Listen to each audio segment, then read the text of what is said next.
So you got accepted at a Canadian university and you thought that was the hardest step of the way, but now you don't know how to apply for your visa. But before you hire someone who is going to cost you a lot or run into a scam, true story, my friend did lose 20,000 Canadian dollars to someone pretending to be a travel agent and never got her study visa. So before you do that, fear not.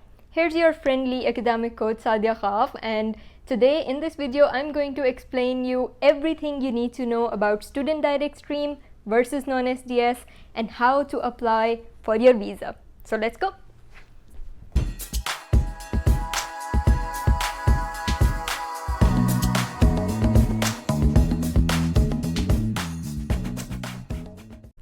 First things first, what is student direct stream? Student direct stream or SDS is a faster way to get your study permit or visa, and right now it is available for the residents of Pakistan, India, China, Vietnam, Brazil, and a few other countries. The complete list is available at Government Canada website. You can go ahead and check it because the list keeps updating from time to time when they add more countries. The difference between SDS and non-SDS is in terms of four major things. As the name suggests, or as I mentioned, SDS is a faster way of getting your study permit and visa. So the first difference is in terms of time. SDS takes 20 days versus the non-SDS stream can take anywhere between 2 months to 6 months processing time. It can be 2 months, but more likely, depending upon the country you're applying from, it's more likely to be more than 2 months and somewhere more along the line of being 6 months. But there's a catch. Since SDS gives you faster study permit, the second difference is going to be in terms of the amount of money you need. To apply for SDS, the additional cost that's involved is called Guaranteed Investment Certificate. It's still your money, but it will be in the form of a block account. You need 10,000 Canadian dollars, for which you will get a Guaranteed Investment Certificate through one of the banks recognized by Government Canada. It can be Bank of Montreal, Habib Canadian Bank. The complete list is available on the website of Government Canada, and you have to get a $10,000 Guaranteed Investment Certificate, which will still be your money. You will get a big portion of it when you arrive in Canada, and then the remaining as monthly installments for 12 months. It basically ensures that you have enough funds to survive your first year here in Canada. So Guaranteed Investment Certificate is going to be the biggest difference between SDS and non-SDS stream. You need an additional $10,000 available right now while you're applying for the SDS stream. The third difference is going to be another money difference. You have to pay your first year's tuition fee upfront if you're applying through the SDS stream. Whereas for the non-SDS stream, you don't need to pay it upfront before coming here. You can pay it per semester while you're here, and that way you don't need a big amount of money while you're applying for it. The rest of the application fee is going to be exactly the same for both SDS and non-SDS. You're going to pay around $150 for the processing fee, and on top of that you will be paying for the biometrics as well as for the medical exam.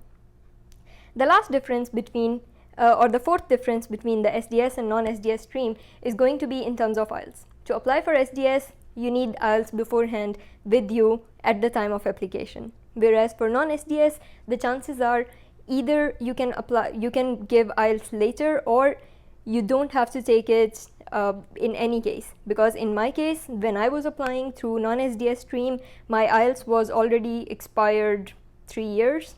So I took my IELTS 3 years ago when I was going to Turkey, and when I was applying for my study permit for Canada, it had been already 3 years since I took IELTS. I'm not sure if I attached it, so don't take my word on this point. Depending on the country you're applying from, you may require IELTS or you may not if your medium of study in your university was English and you can provide a proof of English language proficiency. So this will again, in case of SDS stream, you still need to provide IELTS even if the medium of education in your university was English and you need it at the time of your application. So this is the fourth difference. The fifth difference is not really a major one. It's in terms of the application process. For SDS, you only have the option to apply online, whereas for non-SDS stream, you still have the option to apply on paper as well. I'm not sure why anybody would want to do that, considering the longer processing times involved or the additional anxiety of having to know if your documents were received properly or not. So I do not recommend the application on paper to anybody, and that's why I'm not going to cover the process of applying on paper in this video anyway. Apply through online, but for non-SDS stream, you do have the option. Now let's discuss the process of applying to both SDS and non-SDS stream in 4 simple steps. Let's go. You can apply for your study permit in 4 simple steps. You have all the information you need on Government Canada website, and when it comes to actually information, this has been one of the most comprehensive websites I've found on the internet that actually gives you the information you need when you need it. You have everything about what countries are eligible, how much it's gonna cost you, what documents you need to upload, everything you need for your study permit application. It's there. You don't need to hire anyone for it. I don't have anything against these consultants and agents who help people with their visas. Yeah, surely some people do need help, but you're a student, you're planning to study in a foreign country. Trust yourself enough that you will be able to go on a website and follow the instructions step by step. You don't need to hire someone, because as a student, I know that hiring someone to do your study permit application can cost a lot. And like me, as a student, you need to save as much money as you can. So if this thing can help you, if some of my tips and guidelines can help you, please take advantage of it. Share with others who need help, because all of us as students, we need to save money. The stipend is usually not enough for all the expenses. So take the help you can, share with others who need the same help, and trust yourself that you will be able to do your study permit application without any mistakes. You have actually less of a chance of making a mistake than somebody else who is doing the application for you, because you have all your history, you have all the documents you need, you have all the information, the accurate dates. You will be more vigilant in filling out your information than somebody else. So I would say, rather than trusting somebody, trust yourself enough to be able to follow the procedure. As far as the procedure goes, just go to Government Canada website, search for Government Canada. This will take you to their website. Go to it, search for the word study, and this will give you all the information you need related to both student direct stream and non-student direct stream. So for both, getting a study permit through both streams, it is available. The whole process, the documents needed, the fees, everything is there. So go ahead, take a look, take your time studying it, take a look, checking out the list of all the documents that you need for it, gather all your documents. Once you have everything that you need for your application, step 1 is going to be creating a GCK account or a Government Canada IRCC account. You have multiple sign-in methods. You can create an account on the GCK website, or you can sign in through one of the trusted sign-in partners, which are some of the banks in Canada, like Bank of Montreal or Habib Canadian Bank or some other banks. So if you are applying through the student direct stream, likely you already have an account with one of those banks, and you don't need to create a GCK account. You can directly use one of those sign-in methods to sign into account. But if you run into a problem, just go ahead, create a GCK account and sign in with it. I linked the link to creating the GCK account in the subscribe button below. So go ahead and create that account. That's basically just your step 1. Creating an account, filling in your information. You will just enter details about your name, your family, your date of birth, your work history, study history. So once you have filled all that information, step 2 is going to be to upload your documents. You need scanned copies of your the acceptance letter that you get from your university. In case of student direct stream, you also need the guaranteed investment certificate. You need your photographs, scanned copies of your passport, your other educational documents. Optionally, you also can upload an explanation letter that gives you a chance to explain why you want to study in Canada and you know what it would mean for you to be here and study here, live here, that you understand that you will be able to manage your expenses on your own, and you understand what it means to be living and studying in Canada. This letter is optional, but I highly recommend you to attach it because this gives them a chance to get to know you a little bit better. So do attach that. With that out of the way, step 3 is paying the fees. To pay the fees, you can use both debit and credit card. You will pay the application processing fee as well as the fee for the biometrics. And I ran into some problem using my debit card with HBL. But if you run into a problem with your debit card, just call your bank and ask them if international transactions are allowed on your debit card. If not, just ask them to allow international transactions on your debit card and you will be able to use that as well. With credit card, most likely you won't run into any problem. So pay the fees. After paying the fees, that's step 3 also out of the way. Step 4 is going to be just doing your biometrics and medical exam. Now, depending upon which stream you're applying through, for the student direct stream, it will be quite quick. You will get the letter right away to go ahead and do your biometrics and medical exam at a recognized IRCC place. For the non-SDS stream, it can take a few months before you get a letter from IRCC in your GCK account. You won't get any direct letter in your emails.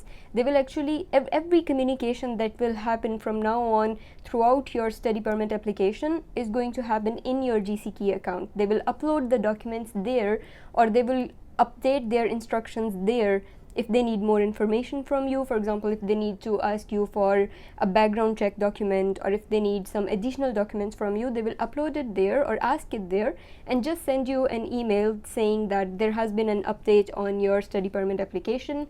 Please go ahead, sign into your GCK account and check what information we need from you. So whenever you get that email, go ahead, check your accounts, follow the instructions and give them the documents that they are asking you.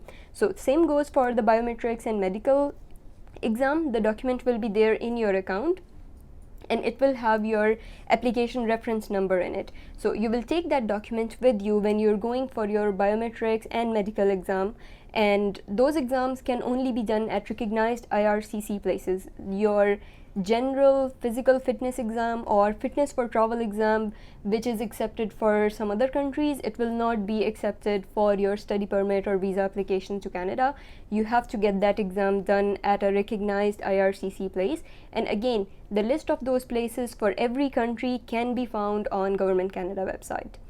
So after you have done your biometrics and medical exam, that's basically it. That concludes the step 4, and now good luck. Just wait for the final answer on your study permit application. Now there's one thing that I want to clarify for you. It can be confusing sometimes because on Government Canada website it says that a study permit is not a visa and does not by itself allow you to travel to or enter Canada. Now this might be confusing for you because it further says there that you also need a visitor visa or an electronic authorization, electronic travel authorization, ETA. Don't get confused by it. Some countries need visa to enter Canada and some countries need ETA to enter Canada. For both of these, you don't apply. You don't apply explicitly for them when you're applying for your study permit. And by the way, you don't get your study permit in your country when you're applying for it. The study permit is a paper document that you get upon your arrival here in Canada at the airport. What you will get is, by applying for study permit, you will get either a visa or an ETA, depending upon the country you're applying from. Whichever one you need to travel to Canada, you will get that on your passport. So with that, you will travel to Canada, and here at the airport, you will present all of your documents from IRCC along with your passport to the immigration officer, and they will then give you your study permit. So don't get confused by it. It's not a big deal. I was a little bit worried when I got to know that, okay, my study permit is not going to be enough to enter Canada, and I need visa or ETA first. And I was a little bit worried that, okay, I didn't even apply for it. How am I going to get it? It was I think a few days before my flight, so it was a little bit confusing for me at that time. But don't worry, I am clarifying that for you right now, that your your passport will have the visa or ETA, whatever you need to travel to Canada, when you're applying for your study permit. You don't need to apply separately for it. And your study permit, you're not getting it in your country, you'll get it here when you arrive in Canada at the airport. And that's basically it. Good luck with your study permit and visa applications. If this video helped you, please consider a like, subscribe, share. There are a lot of other students like you who are going through the same process and who possibly need your help. And if you have found this video helpful, don't forget to help others by sharing this video or by sharing whatever you have learned from this video with others. So keep sharing with others whatever you learn.